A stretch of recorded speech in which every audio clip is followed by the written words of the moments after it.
In the dining hall of Casium, the mood was light with casual conversation filling the air. Landro turned to his sister.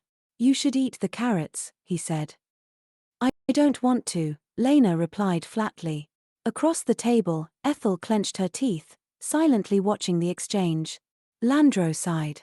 "You need to eat well." Lena shrugged, poking at her plate with a fork. "I don't like them. And I won't die if I don't eat them." With a smile tugging at the corner of his lips, Landro asked, "Why don't you like carrots?" Before Lena could respond, the Duke's voice thundered through the hall. "No one has the right to force my daughter to eat something she doesn't like," he barked, rising to his feet. He turned to the servants. "Anyone who puts dishes she dislikes on the table again can consider themselves unemployed." The servants trembled, their eyes wide as they bowed their heads toward their furious master. "Father!"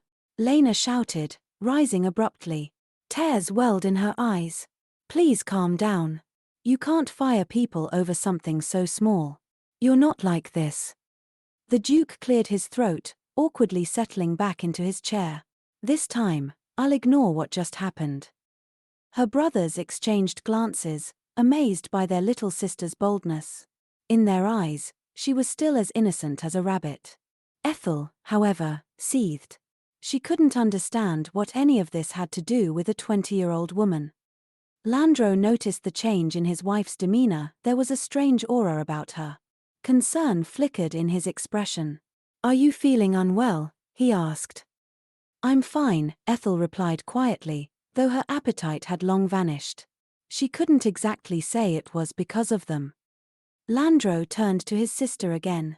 "Come on, eat the carrots. I'll give you something in return." "I'll give you something too," Ro chimed in with a grin. Lena frowned. "Why do you both want to give me gifts? It's not a special day." Landro nudged his brother. "What about a gift for your wife? She looks upset." Ethel raised an eyebrow. "You prepared a gift for me?" she asked. Landro looked at her, confused. "What gift? Today's just an ordinary day, isn't it?" Ethel stared at her husband in disbelief. "Today is our wedding anniversary," she said quietly. "Exactly 2 years." His eyes widened as the realization hit him. Ro and Lena burst into laughter. "You're a terrible husband," Ro teased. "How do you forget something like that?" The Duke sighed. "When you start a family, you need to take care of it." Ethel stood abruptly, anger radiating from her. She didn't understand why everyone was acting like this was a joke. "It's not just about forgetting," she snapped. Landro rubbed the back of his neck. "It's not entirely my fault. I forgot, okay?" Ethel stared at him. "Is it that hard to apologize?" He raised an eyebrow. "Is there some law requiring husbands to give their wives gifts on their anniversary?" She was stunned, too angry to speak. For a moment, she wondered how she'd ever thought she was lucky. She had believed she'd been given a second chance when she found herself inside her favorite novel after the car accident, reborn as Lena, the Duke's youngest daughter, and surrounded by love. But this was not the story she'd read. Ethel Wallace was now the wife of Landro, Lena's older brother, a minor supporting character in the novel. Landro had always been her favorite, the perfect man, capable, composed, handsome. Even if theirs had been a marriage of convenience, she had thought being part of the ducal family would be a blessing. At the very least, it was a front-row seat to the unfolding plot. But reality was far from fiction. Landro folded his arms. "An anniversary is something you celebrate together. Besides, you didn't get me anything either." Ethel felt slapped. In the novel, she hadn't viewed the story from her own point of view. He'd left her alone on their honeymoon. Her first anniversary gift was sent through an assistant. Still smiling tightly, she said, "Today is also my birthday. I just wanted to spend it with you." Landro gave her a cold look. "I'm busy." Her smile faltered. "Would you at least take a walk with me?" "I'm going for a walk with my sister," he snapped. Ethel's heart clenched. She had always been left behind. She had never thought he would treat her as if she were nobody. Landro shrugged. "So it's not my fault. Before he could finish, something small and wrapped flew across the room and smacked him in the face. Everyone froze. Ethel stood still, her gaze burning into him. "I want a divorce," she screamed. Landro stared at her, stunned. "What?" "I want a divorce. As soon as possible." The Duke stood up. "Are you serious?" She didn't look back at them. "Goodbye." The maids hurried after her, but Ethel was already walking away. Even as she left, she knew she couldn't forget herself. But she wasn't going to walk away empty-handed. Later, Ro entered the room. "Wife," he called gently, "are you serious about the divorce?" Ethel didn't even glance at him. "I've made myself clear." Landro blocked her path. "Why?" "Because I forgot the anniversary." "You think that's the only reason?" she asked, stepping back. Landro sighed. "We're not the ideal couple. This was a marriage of convenience." "I know that." "Then what is the reason?" He gestured toward a nearby chair, where a pristine white gown lay draped. "Look to the side. That dress, every time I see you wear it, I remember our wedding and how happy I was." Ethel looked at it coldly. "I hate that dress. It's not mine." He blinked. "What are you talking about?" "A few months before the wedding, we had a fitting at the duchy. I never chose that dress. While you were reading a book, you told me it looked good, and that was that." She could still recall the way his eyes barely lifted from the pages. Her parents had been thrilled she was marrying a duke. Her brother had told her she was destined for greatness. None of them really cared what she wanted. But at least she'd had a chance to choose a dress for herself. Then Lena had burst into the fitting room, all smiles. "Can I try it on too?" she had asked sweetly, eyes sparkling. Ethel hadn't known what to say. "It looks so cute," Lena had said, running her hands down the fabric. Ethel had understood her. She had once done the same thing, trying on gowns she had no intention of buying. Landro had looked confused. "Didn't you try that one on?" "No," Ethel snapped. "That was your sister, not me. I would never mistake my wife for someone else." "Oh, really? Are you saying I'm stupid? I think you made up a story that never happened." Ethel froze. "Are you calling me a liar?" "I didn't say that," he muttered. "But, despite the similarities between you two, it's easy to be confused." She shook her head in disbelief. "You really can't tell the difference between me and your sister." He was still looking at her, confused. "Why didn't you say something earlier?" "Because it wouldn't matter." He frowned. "All I asked for was a gift from my wife. You responded by asking for a divorce." She looked him straight in the eye. "That's because it shows where I stand in this house. You haven't changed at all since the wedding." "And what was I like before?" she asked. "Go ahead, point out the inconsistencies."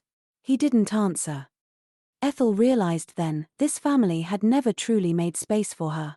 She was just another presence, convenient but not welcome. Landro finally spoke. "My family is unusually close-knit. And I'm not part of it. So I'll leave." He reached for her, but she slapped his hand away and shoved him back. "I'll prepare the divorce papers. You'll just need to sign them." "Ethel," he shouted. "Stop. I've heard enough of your nonsense," she snapped. He blinked, stunned.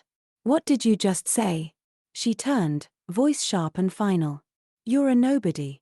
Then she left. Downstairs, the servants watched in silence. Lena and Lihim approached her, disbelief on their faces. "You're not really going to divorce our brother, are you?" Lena asked. The Duke stepped forward. "You don't have to do this." But Ethel didn't stop. She walked out of the estate. Later, she collapsed onto the bed of her temporary room with a small, tired smile. Her packing had been hurried, imperfect, but it didn't matter. Comfort could come later. First, she needed to get a divorce. Back at the estate, Ro turned to Landro. "You're just going to let her go?" Landro looked confused. "What do you mean?" "I mean your wife," Ro said. "You're really letting her leave?" Landro waved it off. "She'll come back." Ro frowned.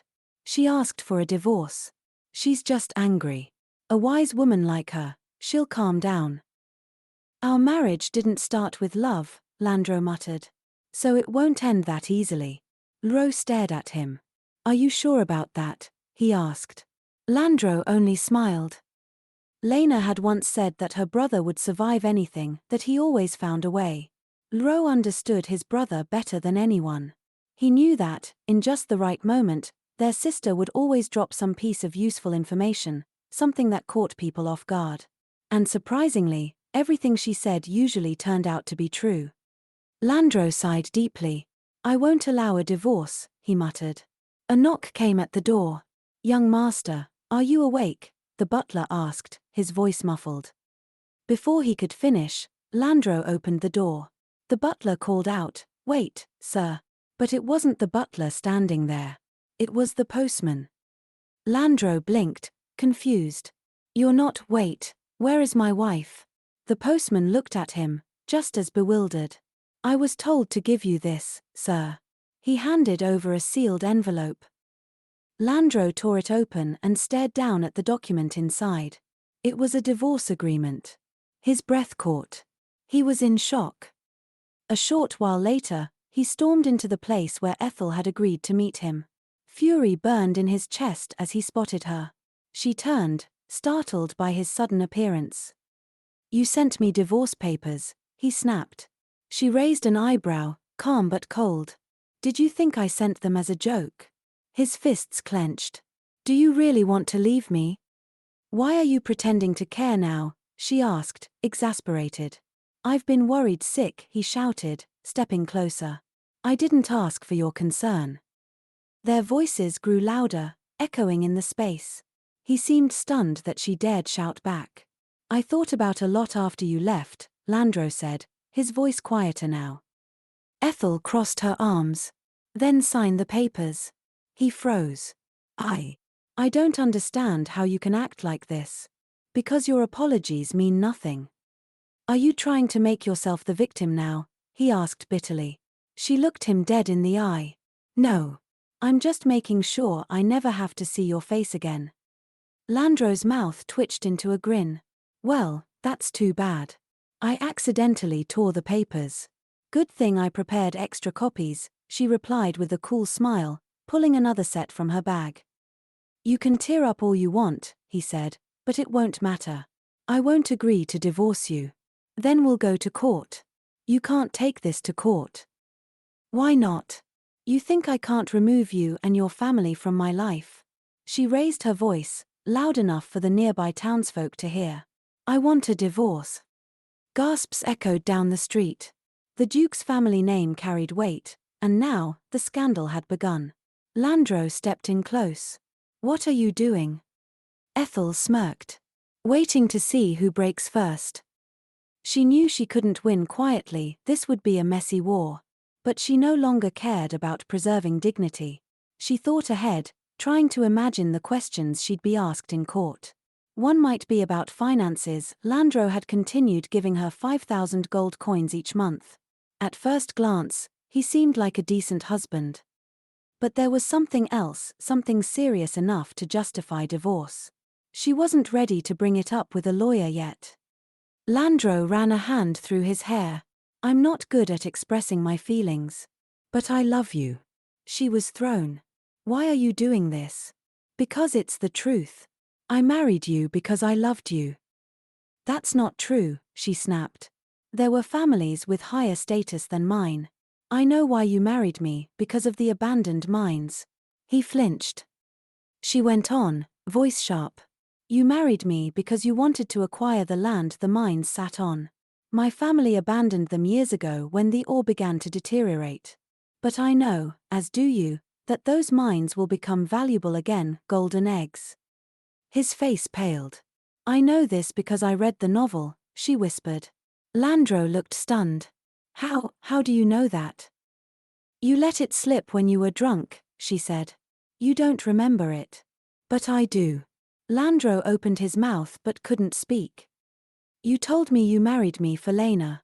So she could have a better life. He winced. That's how it started. But I fell in love with you. After we met. Then why did you leave me alone after the wedding? Her voice cracked with pain. You left me. On our honeymoon. You sent our anniversary gift through an assistant. Landro couldn't reply. I've heard lies before, but that one's the worst, she said bitterly. Do you think I'm a fool? He stepped forward, reaching for her hand. Please, let me explain.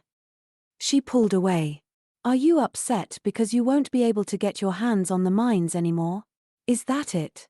Landro looked genuinely hurt, but she continued. They belong to me. They're my dowry. If anything, my father should reclaim them before handing them to you.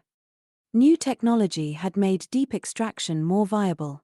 The mines still held precious ore, but accessing it required time and resources. Her family hadn't sent her any documents about ownership yet, but she had prepared for this. She'd already heard rumors that the family accountant had collapsed from overwork. Still, she needed to finalize the divorce fast, before pressure from her in-laws grew. To clear her head, she walked to the forest of travelers on the outskirts of the territory. Suddenly, a bird shot up from the trees, startling her. Then she heard it, footsteps. Peering through the trees, she saw him, Marquis Turen Fryden, the main villain of the novel. She froze. Turen Fryden, one of the most powerful nobles in the empire, whose true identity was long concealed. Ethel knew his history, but she hadn't expected to meet him so soon. Panic surged. She needed a plan. Perhaps, she could say she had lost her memory. But before she could speak, his voice rang out coldly.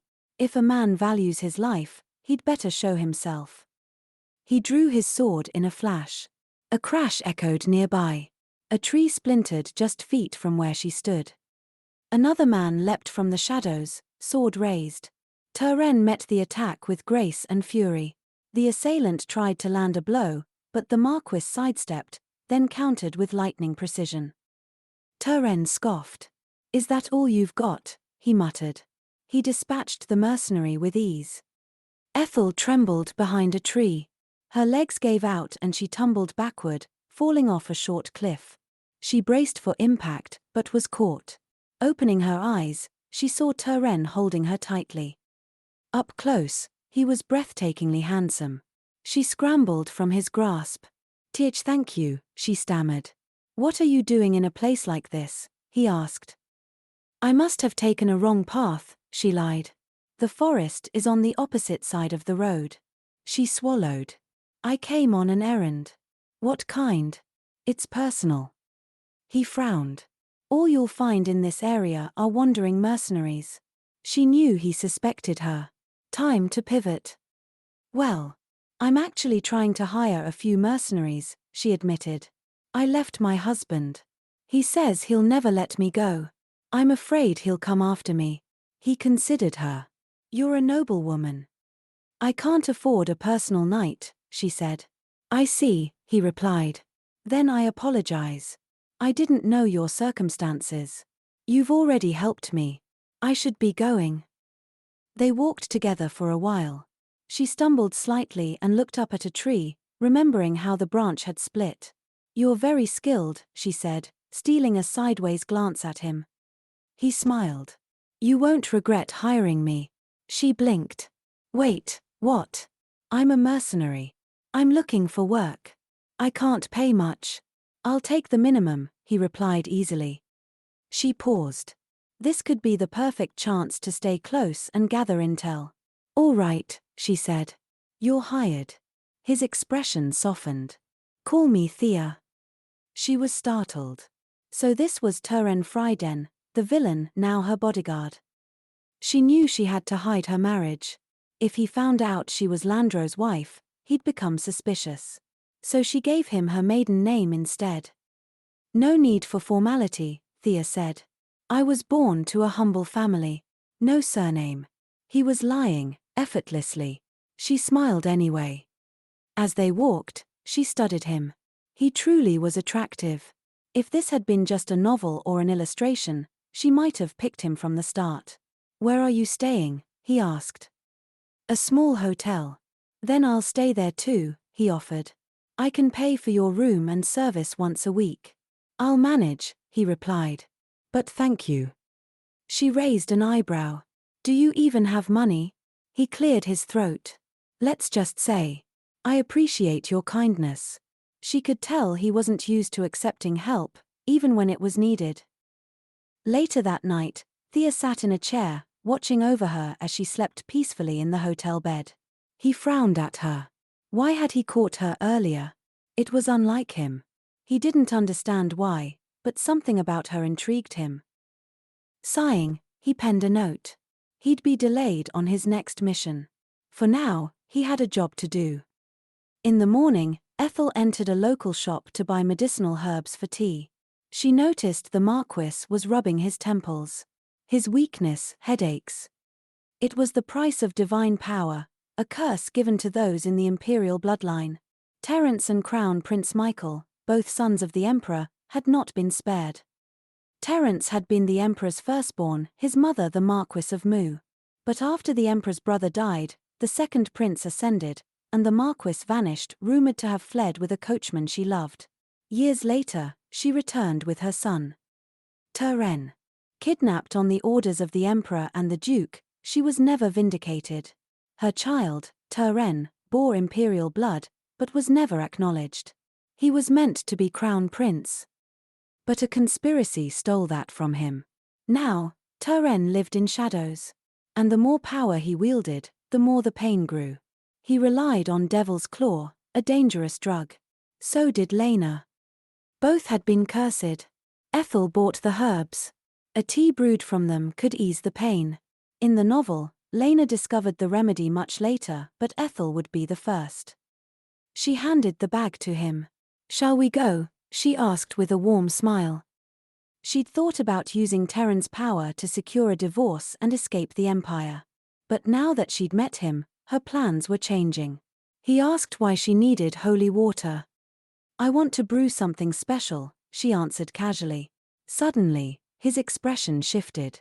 He grabbed her wrist and pulled her aside. What are you? Tell me what's going on, she whispered.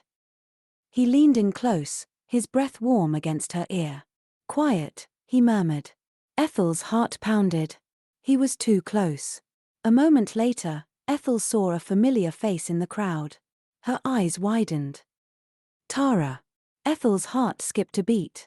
Had she been following me this whole time? Before she could speak, Thea drew his sword, lunging at the girl without hesitation. Tara dodged, retaliated with quick movements, but within seconds Thea had her pinned to the ground, blade at her throat. Why are you following us? He demanded. Tara cried out, My lady, help me. Thea glanced back at Ethel, surprised. You know her. She's a maid from my husband's household, Ethel said evenly. Tara, still trembling beneath Thea's blade, gasped, I saw you, and followed you. I have something to say. If that were true, Ethel replied, voice sharp, you wouldn't have been stalking me in secret. Her gaze narrowed. Was it Lena? Did she send you? Tara looked up, confused. Why would my mistress do that? You've followed me before, Ethel said coldly. Always watching. Always trying to find something to report. That's your job, isn't it? Tara flinched. Lena's loyal dog. Tara's family had once been given land in return for their undying loyalty, but it had been a trap. That same night, they lost their home, and Tara lost everything. In Lena's first life, Tara had eventually snapped, retaliated, and been executed for murdering a noble. After returning to the past, Lena, who had never known Tara, sought her out and offered her the means to exact revenge. Tara's obsessive devotion and talent for information gathering had made her an ideal weapon. Now, Thea held his knife at Tara's throat. Shall I finish her? Ethel raised a hand. Leave us. I want to speak to her alone. The Marquis nodded. I'll move far enough not to hear. Tara looked stunned as Ethel approached. If you're willing to cooperate, Ethel said softly, I'll tell you where to find the man you want dead. The Viscount. Tara's eyes widened in disbelief. How do you know that? Ethel only smiled. It's a secret. Then tell me this, Ethel continued. How does your mistress know everything if she's not God? Tara scowled. Even if she has power like hers, it doesn't matter. She's still my benefactor. When the time comes, she'll tell me everything. You trust her blindly, Ethel said. She's lying to you. Shut up. Tara hissed. Not even curious about what I know? Ethel asked. Tara's silence was answer enough. I want you to tell Lena something for me. That's it. Tara blinked. It's a reasonable request. I'll give you what you want in 2 months. Tara studied her carefully, uncertain. Lena doesn't deliberately hide things, Ethel thought. She just conveniently knows what others don't. Alla's identity, the stock market's future, it all fits. Ethel's goal was simple: plant seeds of suspicion. If she could drive a wedge between Tara and Lena, at least until the divorce, it would be enough. As Thea returned, he asked with mild amusement, was the conversation productive? You looked like you forgot I existed. Ethel raised a brow. Were you eavesdropping? I wouldn't dare. Orders are orders. She chuckled. Perhaps I should invite my loyal bodyguard to dinner. He gave a mock bow. Gladly. They made their way to the hotel. Lena greeted her maid with a warm smile. How did it go? Tara answered dryly, everything's fine. Lena turned to the other maids. You're free to go. But, Lady Lena, one of them protested, you still need to try on just one more outfit. I need to speak with Tara. Alone. The maids looked stunned. None of them could look away from her sweet, childlike expression. Lena smiled gently. I know you love me. And I'm grateful. But sometimes it's exhausting. Tara waited for the others to leave before speaking. She went out walking. Did some shopping. She laughed a lot. As expected, Lena murmured, she's not taking the divorce seriously. Tara didn't respond. My brother, Lena continued, drinks and talks about how much he loves her. Tara interrupted, are you really planning to give the mines to her? Lena's voice remained soft. For now, yes. The price will only increase with time. I'll keep watching her, Tara promised. No. That's enough, Lena said gently. Return to your main duties. Tara hesitated but obeyed. That evening, Ethel and Thea enjoyed a quiet tea. She smiled at him. Do you like the aroma? It smells good, he said with a faint smile. But the taste is medicinal. She blinked. That's all you can say. You've been drinking it for 3 days. He shrugged. It's not exactly a cure. It's hard to tell if anything's changed. Ethel bit her lip. She couldn't ask about his headaches directly, it would reveal too much. Did I mix it wrong? She glanced at him again and stopped. He had dozed off, right there in the chair. This is perfect. The tea worked. She flipped through the story in her head. Her ability to see the original plot allowed her to mentally reread scenes at will, but the cost was high. She could only use the skill twice a day. She remembered now, he'd fallen asleep like this before. The night before. He stirred and asked, was the bed uncomfortable? I never really used it, she admitted. He sighed. As I thought. These rooms are too cheap for a noblewoman. A moment later, he stood and offered his arm. Let me walk you to your room. She hesitated, then smiled. Thank you. The more time she spent with him, the more she realized Thea was not the man she had expected. Later, as they walked through town, a man approached. He nearly addressed Thea by his title before catching himself. That mercenary has business with me, Thea said calmly. Ethel nodded. Take your time. I'll go on ahead.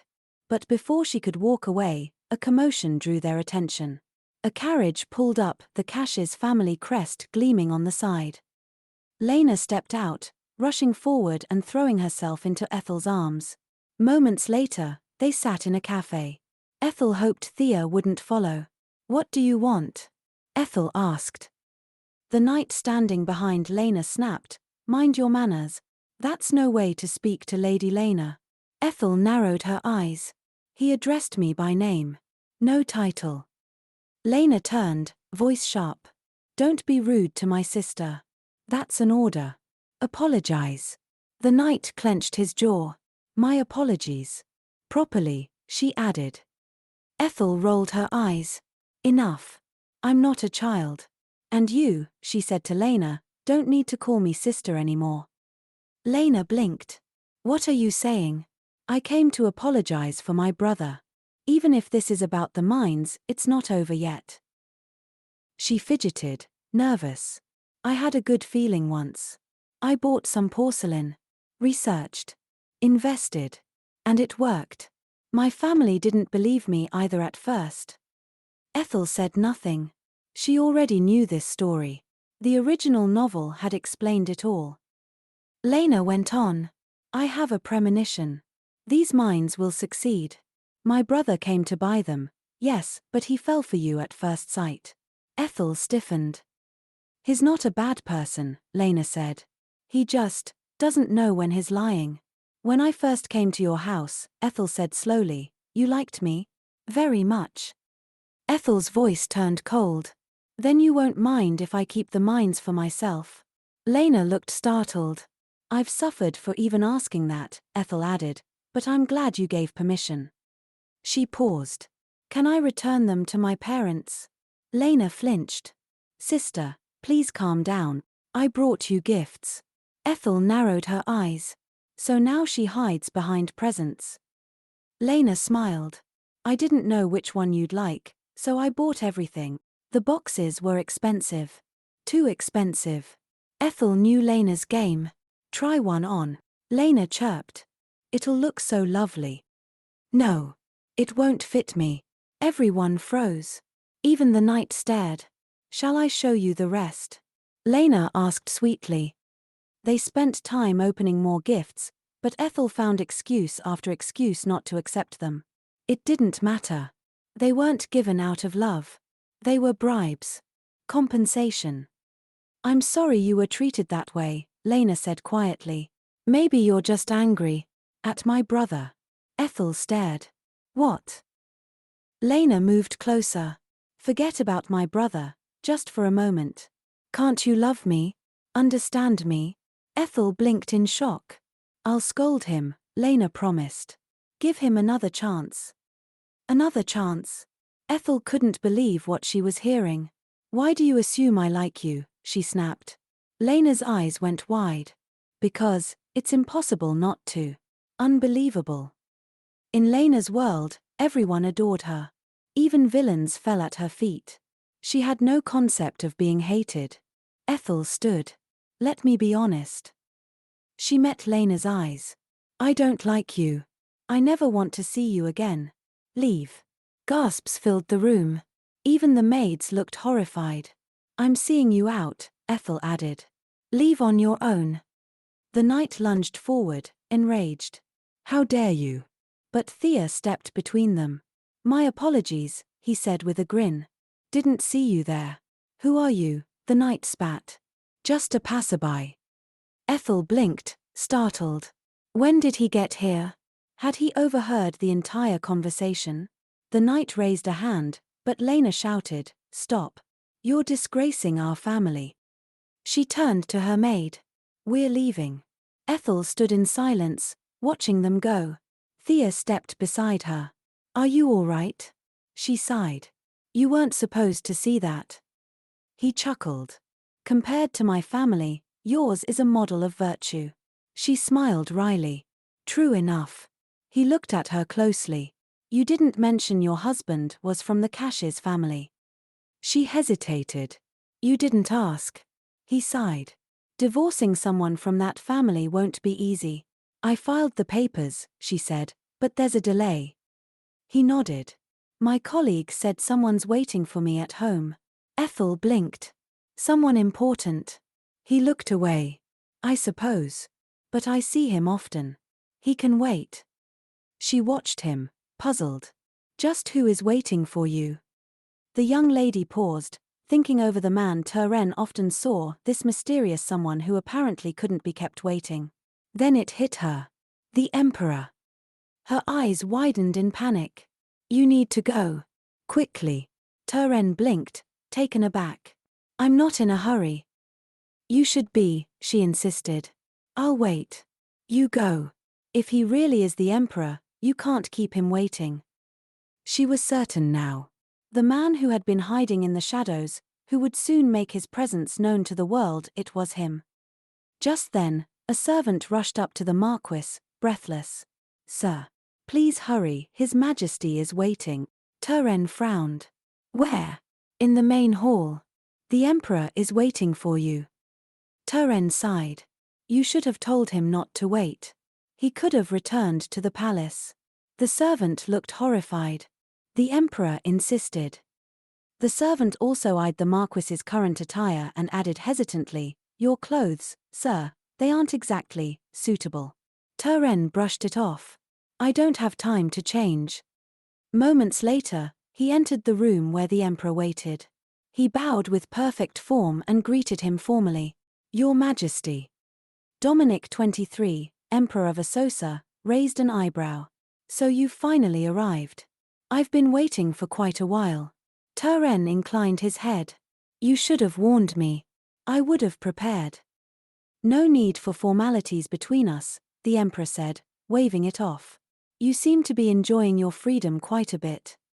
He examined his son's attire with mild judgment. How long are you planning to wander like this? Honestly, you're dressed like a vagabond. Turen said nothing. Ethel had picked out his clothes. Choose based on quality, she'd said with a smile. Not fashion. A suit is the second face of a businessman. He hadn't understood her at the time. She was too kind to him. Turen, the Emperor snapped. Where is your head?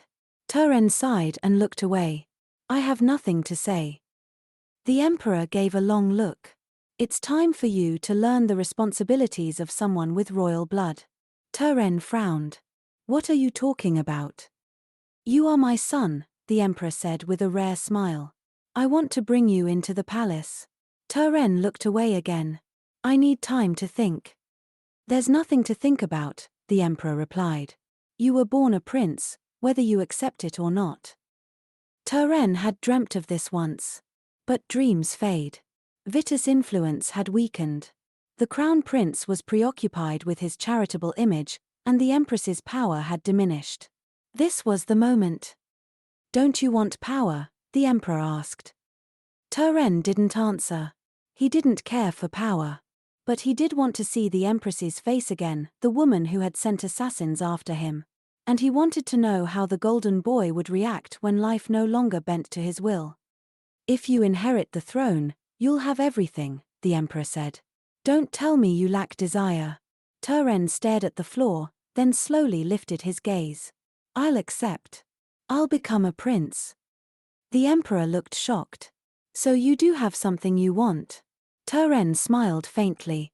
There's someone I want to help. The Emperor blinked. Who? We'll talk about it later. The Emperor sighed. Always so secretive. Then came the news neither expected. The Duke had been exposed. A few days ago, the imperial court had discovered that the Duke had bribed an official to falsify court documents. You broke the law, the Emperor said coldly. But I'll allow your family to maintain its reputation. The Duke bowed, thanking him profusely. But he turned on his son the moment they were alone. This is your fault. The divorce application has been filed, and we're heading to trial. Everyone will know it was our family. Ro tried to defend himself. I'll make peace with her. Before the court date. If you could have done that, the Duke snapped, we wouldn't be here. I'll succeed, Ro insisted. You won't, the Duke said, bitter and exhausted. You're only making things worse. Ro looked stunned. Then Lena burst into the room. Please stop fighting, she shouted. Father, stop scolding him. This doesn't concern you, the Duke said sternly. It does. He only wanted what's best for the family, she cried. If you keep fighting like this, I swear I'll skip dinner. Everyone froze. I won't eat either, she added solemnly. The Duke stared at her. You'll get sick. She'll faint, Ro muttered. You're our fragile flower, Lame shouted. Lena lifted her chin. Then trust me. And give my brother another chance. The Duke stared at her for a long moment. Then finally said, Do what you want. Lena beamed and hugged him tightly.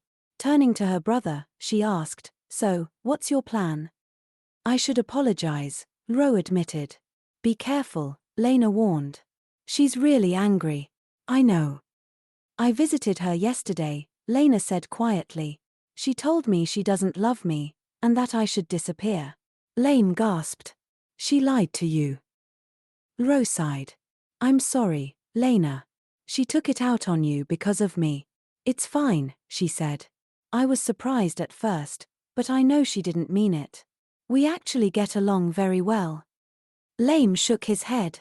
"She's lost her mind." Lena looked at her brother. "If you want her back, you'll have to try harder." Ro looked down. "Every time we meet, it only gets worse." Lena's eyes sharpened. "Then listen carefully. I'll give you some advice." Meanwhile, Ethel strolled through the garden outside the hotel, breathing in the fresh summer air. "The weather's perfect," she said to Thea. "Shall we have tea in the gazebo?" He smiled. "Only if you allow me to order it." She laughed softly. The divorce process was moving faster than expected.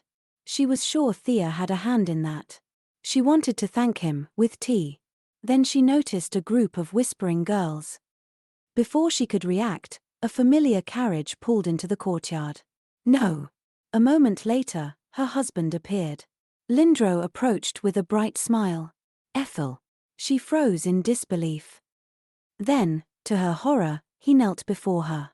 "I'm sorry," he said. "Please, give me another chance." "What are you doing?" "Get up," she hissed. "I won't," he said stubbornly. "Not until you forgive me." "Lindro," she growled through clenched teeth, "get up. Now." He only smiled wider. "Don't worry, I'm not concerned about my knees or pride." Fury flashed in her eyes. "Follow me. Now." He trailed after her eagerly. "Why are you here?" she snapped once they were out of sight. "To apologize." "You're my wife." She scoffed. "Unbelievable. I made mistakes. I want to change." "It's too late. You interrupted my walk, made a public scene. Is this how nobles behave?" "If I'd warned you, you wouldn't have come," he muttered. "Of course not. I have every right to refuse to see you." "We're married," he said incredulously. "Can't a husband visit his wife? Can we even be called husband and wife?" she shot back. He hesitated. "Do you think I'll just forgive you?" He looked down. Lena explained everything, about the mines. "You mean you first came to me for those mines, and then, what? Fell in love?" "It's not nonsense. I did fall for you. I just couldn't say it. You've ignored me for years." "I know. This is the end," she said flatly. "What you do next is up to you." He stepped closer. "If you come home, I'll cherish you properly. I'll do everything right." She took the bouquet from his hands and tossed it in the trash barrel. "It's too late." Lindro stared in disbelief. "Don't waste time. Leave," she said coldly. He reached for her. "Ethel, please, just one more chance." "Let go," she snapped. "I'll make time for you, I swear." "I don't want your time. I want you gone. Why won't you talk to me?" "I have talked. Ask Kay. She told you everything." Lindro froze. Suddenly, someone shoved him back. Thea stood there, sword glinting.